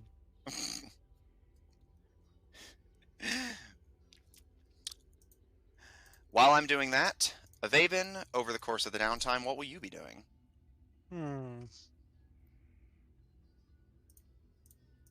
Well, if he has time... If he has time, he might spend a little... See if the old crew, the old ship crew that takes us places can let him visit home briefly again. Okay.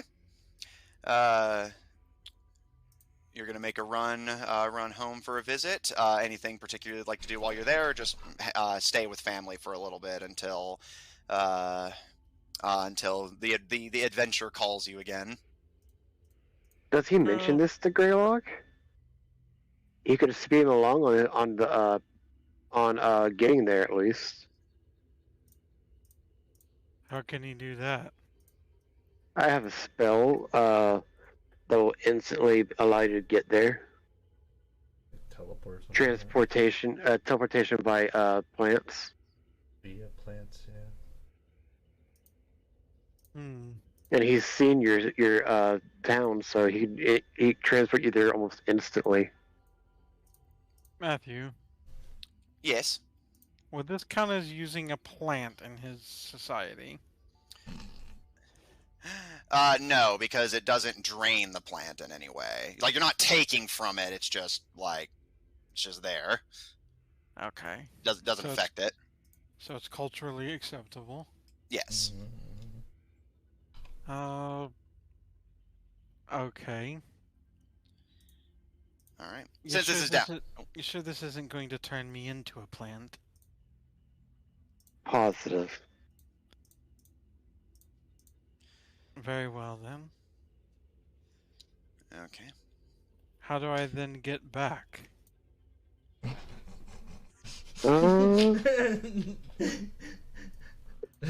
What day do you want to come back and what time? And I will open up another portal for you to come through. Hmm. I guess in a month's time. A month from now. Unless the doctors come back with their results sooner. Well, if they come back with more information sooner, I will come back and get you. Sounds fair. Okay. This is, of course, easily doable. So while you're away, again, Avaben, is there anything specific you want to do while you're gone, or are you just going to hang out with family and friends and while away the downtime until the doctors come back with more information? Spends the time with family and friends and, some personal time with you all. Okay. His, partner and all. Yes. Okay.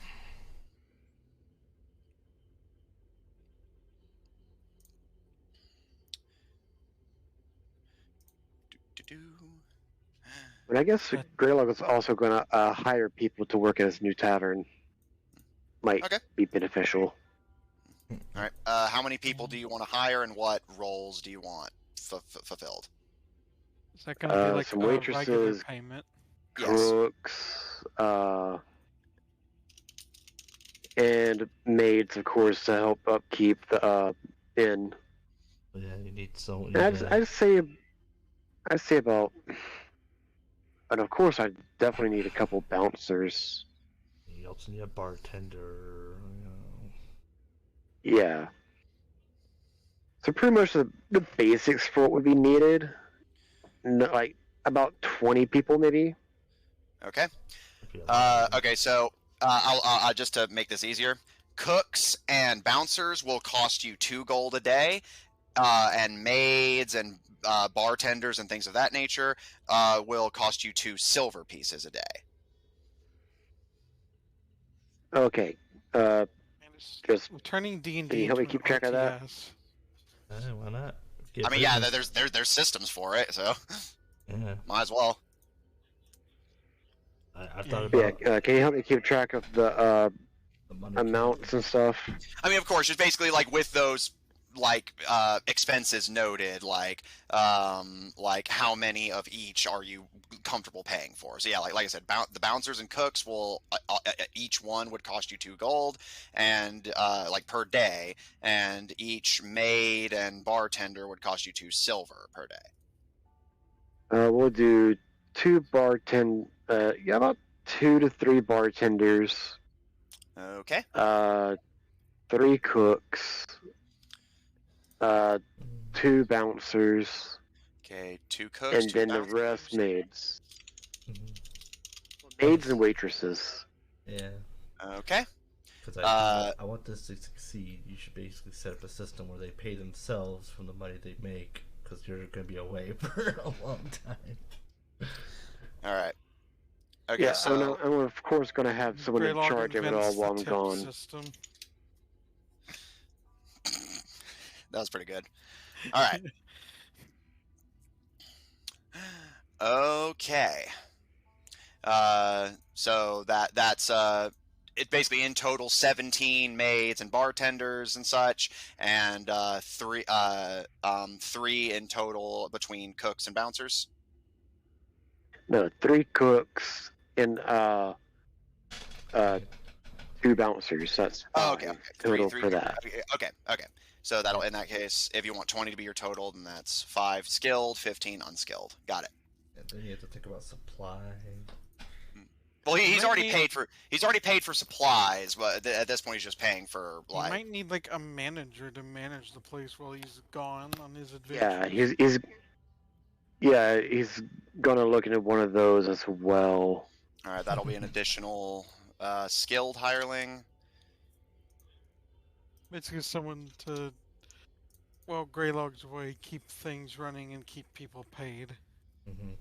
They're all like, okay. And I'll do 2 of those, one for during the day, one for night. We're all working together. Let's make this business amazing. Yeah, we got to make this business work. And would you do me a favor and make me a persuasion check? Yeah. Persuasion check. Yeah, persuasion check. You'll see. You gotta persuade someone to do something. He's got to persuade someone to be the night manager. Because nobody wants to work nights. Not quite. I doubt that. Natural 20, so 24.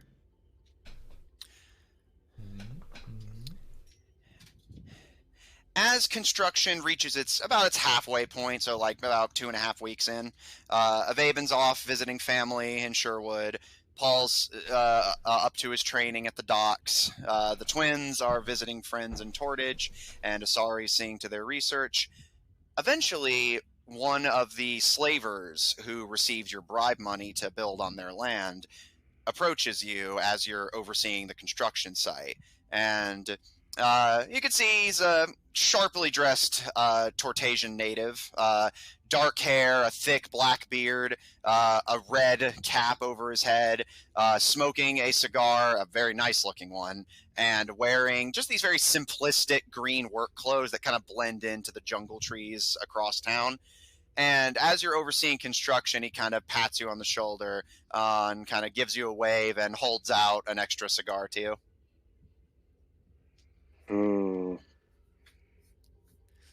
He will politely pass. That's one habit he doesn't indulge in. He gives a shrug and pockets the cigar into his shirt pocket for later, but as he smokes his own, he kind of looks at you, and you can see his eyes are this beady, dark black, and he kind of stares at you for a moment, and finally when he speaks, "So, let me get right to business. I hear word around town is that you're looking to hire people for this establishment of yours." Of course. Can't do it all on my own. That you can't. Businesses don't run themselves, my friend. And, speaking of running businesses, I think I have an arrangement that can benefit the both of us. I'm listening. How about, instead of having to worry about paying all of these workers, I can get you a few hired hands, and the only ones you have to worry about paying is me. So, pretty much I can buy my workers and then they just work for free. That's the idea. The only people you have to worry about paying are their minders. Someone's got to keep an eye on them while you're away, huh? I hear you're the sort of wanderlust traveling type. Got to make sure they don't run off into the jungle, huh? Yeah, that's true. And how much would you be wanting for that? He smirks and puffing on his cigar. He kind of thinks to himself and, well, I'll say, do you tell him, will you tell him how much you're, like what kind of workers you need? Yeah, what kind of workers he wants? Yes, he will give him the list of what he's looking for, and also the fact that he will need someone, the 2 managers as well. You know, just make sure it all runs smoothly. As you give him the numbers, he kind of slowly nods. You imagine he's doing the math in his head himself, and all right. How about this? You pay me 1,400, and I can supply you your maids, your bartenders, your cleaners and such, and you don't have to worry about paying a copper. In exchange, I will provide you with some of my overseers to act as your managers. They'll still be expecting payment, but it's a lot less to worry about paying. What do you say? Okay.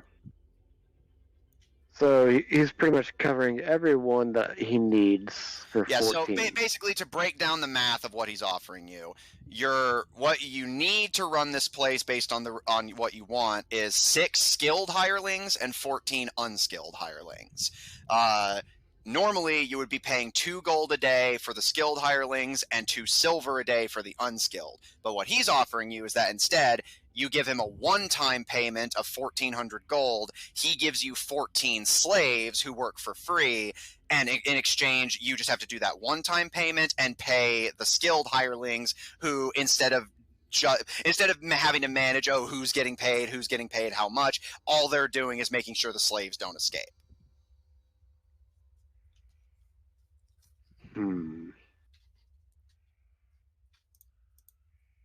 Sounds like he's offering you to buy slaves. Yeah, he's 100% offering for you to buy I slaves. have a feeling at least Paul will have a problem with this. Yeah, but at least Greylock would have them treated better. That is true. Are we getting into that argument?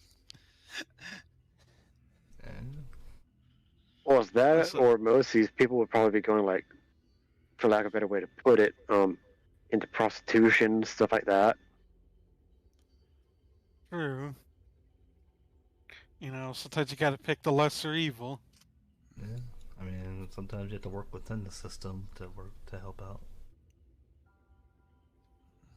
Yeah. So Matthew, I asked you a question whenever you have the time. Mm-hmm. Yeah, I'll pay him the 1,400.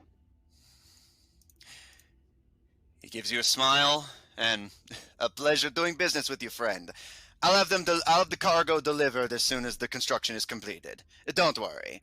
And he holds out a hand to you. You build on our turf, you're one of us. I'll make sure you get good stock. And make sure that they are treated well. I don't want my, as you put it, stock damaged Of course, while my I'm friend. away. I can't make any promises for the jungle creatures, but I can make promises for my people. Any preference on what sorts you're getting? Most of our stock is dark elves and greenskins. Oh. Oh, it gets worse. Like now I'm not the only one who'd have a problem with this. Sounds like. What do they mean by greenskins? Orcs, goblins, trolls, and ogres. Yeah. That's basically like saying another word that we cannot say on Twitch. I think what the word is. I don't know. No, he's not overly picky. As long as they work well. He gives you a tip of the cap, and... Alright, my friend. I'll see the cargo delivered. I'll make sure you get the best of the best. Welcome to the slavers. Yeah, I don't know how I feel about that one, but oh well. Yeah.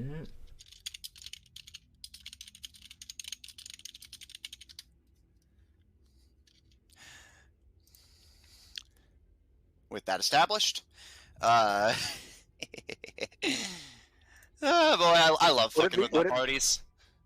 Would it be too much to, say that the tavern has a basement that he could have made into, like, a nice, relatively nice living quarters for his workers? That's going to cost you extra and take longer, but you can certainly add that if you want. Mm-hmm. Well, as long as they get it all done. All right, give But it just they gotta a have second. somewhere to be. So. Okay. And I'm assuming you want, like, fairly nice quarters. You're not just going to have them just live in a grimy basement, I assume?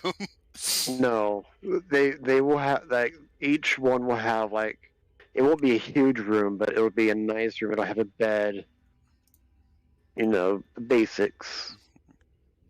Okie dokie. As I said, I love fucking with my parties. He's like, oh, he chose slaver country. Well, No, I yeah, know like what I'm going to while do. I was working out the logistics, I was like, oh, come to think of it, like he paid the slavers their bribe. They'd probably just offer to get him free workers. It's gonna be interesting to see the reaction to this. I have some ideas.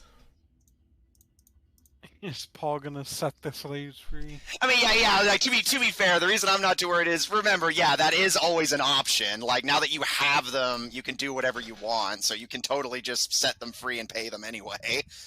Yeah. Set them free or pay them through food and living area in that area. Hence why he's having it built. It's just like the thinking of Free the spot to antebellum live. South. Food. Hey, we give them a home to live in. Yeah, but to be fair, Greylog's not like purporting it. He's not spreading it. He's just like, hey, Fair. I can't set all Fair. of them free, but I can help some of them. Very fair. And honestly, the living conditions are probably still going to be better. Yes.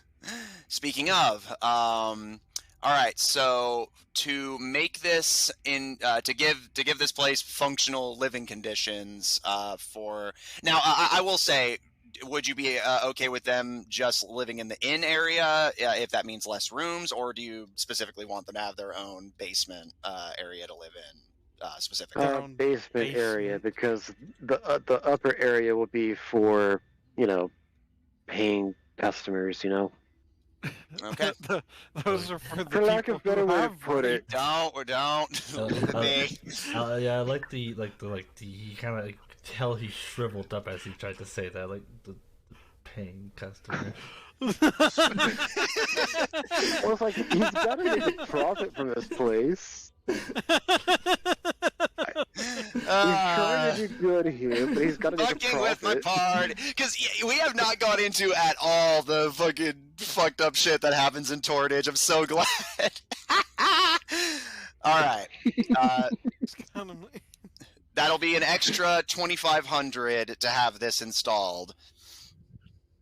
How much Okay, gold how much does did he he- fucking have? I mean, he did a lot of he has a lot of money farming.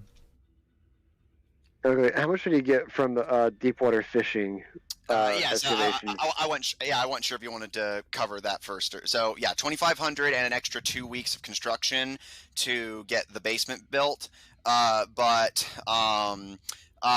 Because I in only total, have 2,300 right now. He's while going to spend literally all of his gold on this. seems Well, like it. Yeah, spend all his gold to make more money. All right, make sure you have your money pulled up because you got a pretty decent haul. While scavenging the shipwrecks, you found what appears to be the sunken remains of a treasure ship. From what little you're able to find that hasn't been destroyed, it looks like this was being delivered to a church in Hyperborea, but got sunk in the Baraka Isles and washed up here.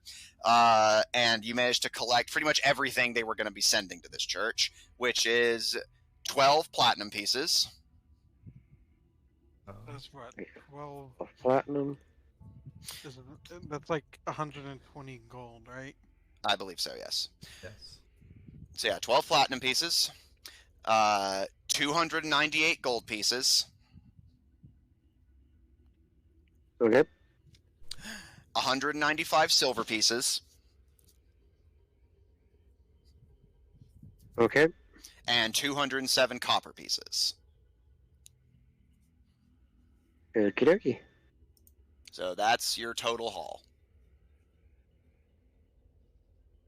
Not too bad.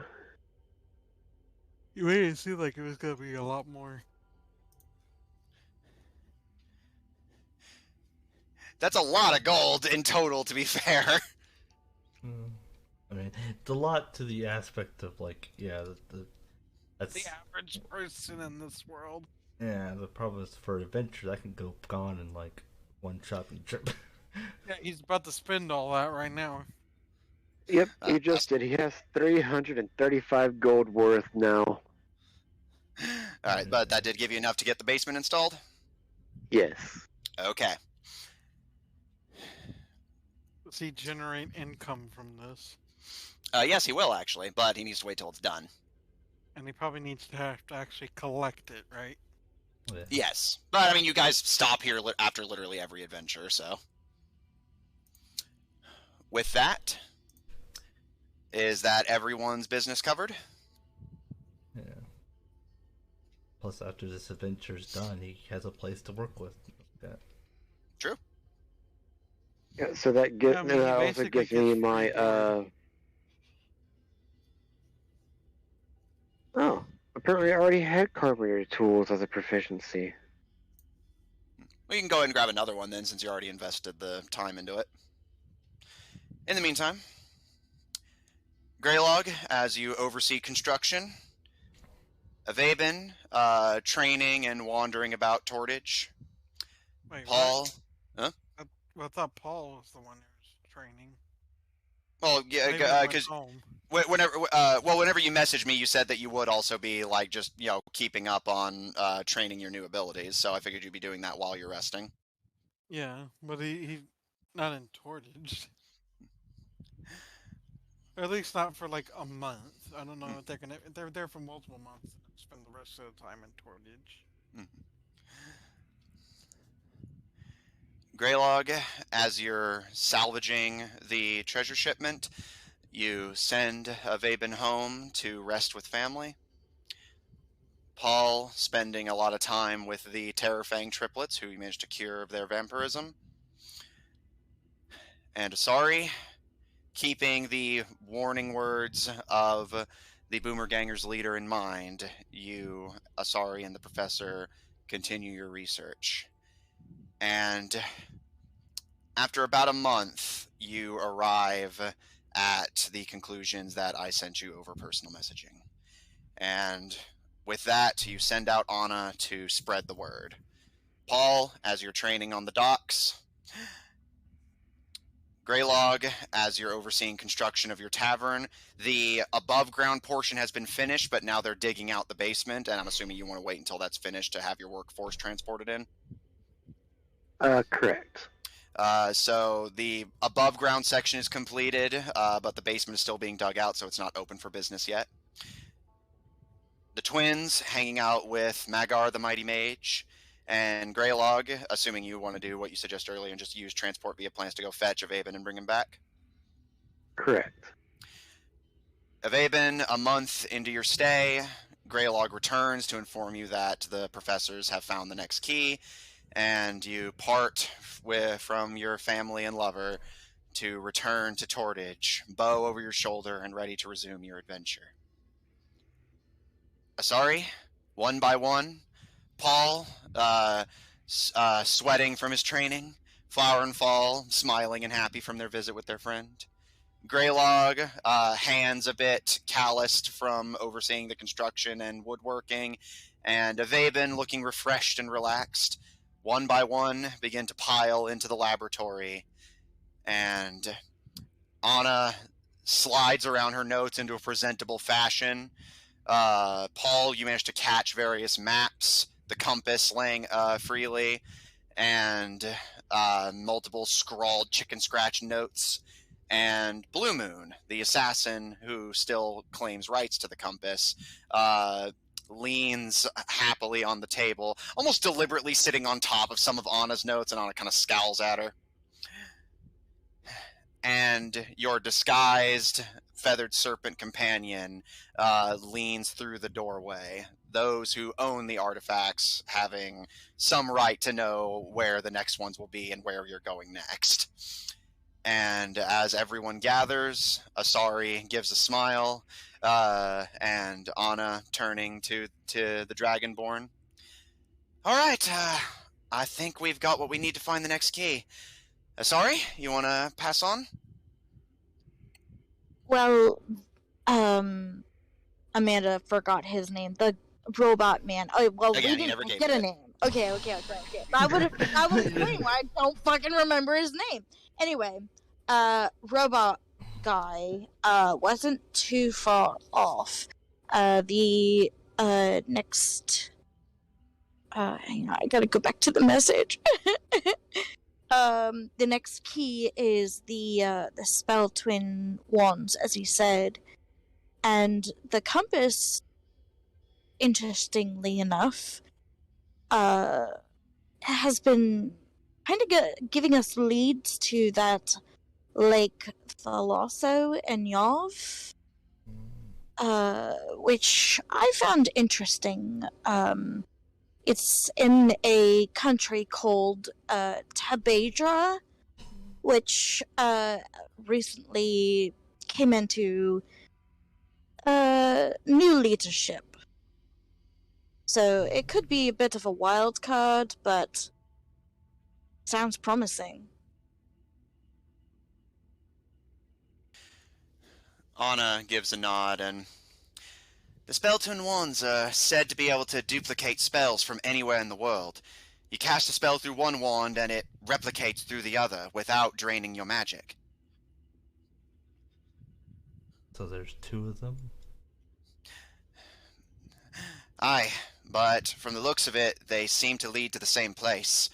Lake Thalasso, but it's a dead end. So either they're at the bottom of the lake, or... what? Well, yeah, well, didn't he say that there was a door? A secret door? Aye. But that's assuming we trust him. Well, I might be able to figure out if there is a door there, if it's protected by magic. He said that it was something like that, so I'm not quite sure if what I have in mind will work.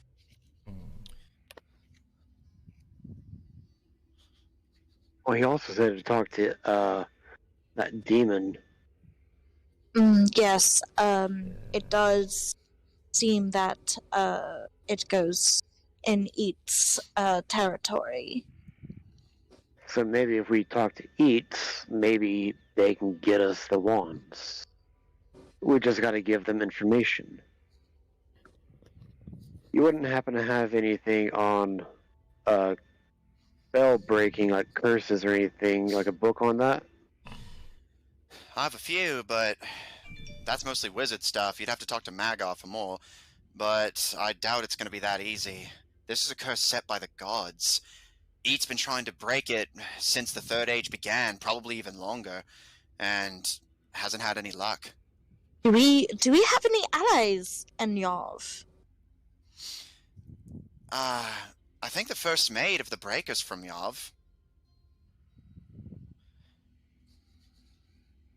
Well, that's the trick, is getting there first, so maybe we can make a connection. Maybe. The king there, recently passed away, left the kingdom to one of his adopted children. So, be careful. Tabadra's bandit country. When it comes down to it, we can always try to break his curse with, like, Ivan did with that magic clown. Breaking a spell. Breaking a spell temporarily and breaking a curse permanently are very different beasts. Well, I'll turn to Paul. Didn't you say at one point that you were able to cure curses? Don't think I've... No, I don't... I did ask about the idea of it possibly being cursed. I never said I could, but... Well, I mean, you're normally the healer of the group, so I didn't know if that was in the realm of your possibilities. As the doctor mentioned, this is a curse of the gods, so I'm not sure my power is sufficient. Well, I guess our next step is to go and have a conversation and see what kind of information this deity is, craving, for lack of a better term.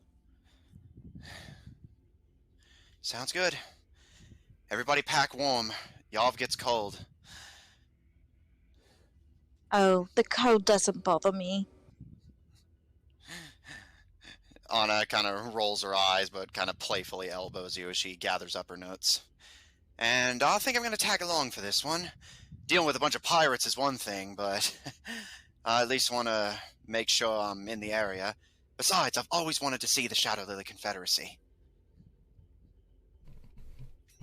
Would I have heard about the Shadow Lily Confederacy? Make a history check. Okay. Raven does not care if he's heard of the Shadow Lily Confederacy. Yeah. Not his problem.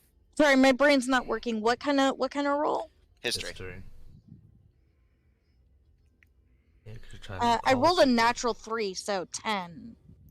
You've heard the name before, but really all you know is that it's just one of many countries in Yav. Yeah, I've heard a lot about Yov. The political situation there is complicated. Always some kind of war going on, political conspiracies, that kind of crap. Yeah. Sounds like a bunch of bullshit that I don't care about. Yeah, we're not here for politics. We're here for treasure hunting. That's too soon. Certainly did get involved with politics a bit with those pirates. Well, That's not politics. That's anarchy. Very different. And survival. That too. I mean, one man's politics is another man's disaster. Survival. Anna gives a shrug, and you guys gather what you need. The professor and I will pass on word to the Breaker that we're going to make a voyage to Yav. And, well, I guess be ready for anything. Once you get to the lake, I'm afraid you're on your own. All we have is the word of that machine, or whoever controlled it, that the wands are really there. The compass points to it, but that's the farthest it can take me. So you'll be on your own finding it once you get there. Try to get as much information from Ede as you can. I've got some ideas. I'll go through it with the rest of everyone, and we'll see if we can't do this. All right. Good luck, team. Let's do this. And that is where we're going to end this interlude. As Chapter 4 officially begins. Black Blood and Blue Ink. Boy. Oh boy. The party... This will be interesting. Mm-hmm. The party prepares to travel to the distant foreign landscape of Yav, a politically torn land fresh off of a brutal war that is hosting the Spelltwin Wands, a set of wands that can duplicate spells. And supposedly, it is within the borders of a politically upheaved bandit kingdom and under the protection of a gluttonous demon god. Meanwhile, the Boomergangers have called off their part of the hunt. However, you still have competition out there. The pirates said that they were interested in getting the treasure behind the door for themselves. And, of course, the Dark Elf rebels you met are still unaccounted for. The Bees Without Hives and the Brethren of the Coast are still competition. And who knows what mysterious agenda the Boomergangers are pursuing. However, for now, they seem inclined to ally with you.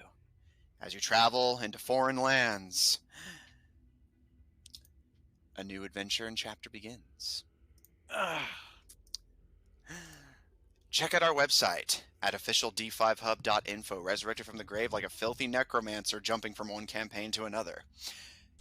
Check out our link in chat to join our official D5 Discord server if you want to hang out with us directly. Support our episodes on Apple Podcasts, Pandora, Google Podcasts, and the iHeart Podcast Network, wherever you happen to get them from. For our audio listeners, catch us live on Mondays at 7 o'clock Central Daylight Time on twitch.tv/OddTornadoProductions. Check out Odd Tornado Productions official on Tumblr to find links to our other works, including our Paladins Twitch channel at twitch.tv/AustinFreak123. If you enjoy what we do, please support us on Patreon, that link to be posted as well, on Ko-fi at kofi.com/OddTornadoProductions, and follow us on Twitter at twitter.com/TornadoOdd, TNO are capitalized, if you want to get live updates on everything we post and when we go live in case you want to catch us. And if you want to see more of this party, plus or minus a few, tune in tomorrow, Tuesdays at 7 o'clock Central Daylight, for our Tuesday game of Black Ink and Blue Blood, featuring a party of politicians and nobles unraveling a political conspiracy if they can stop stabbing each other in the back long enough. Thanks everyone at the table so much for playing. Thanks everyone at home so much for watching, and we'll see you all next week. Oh my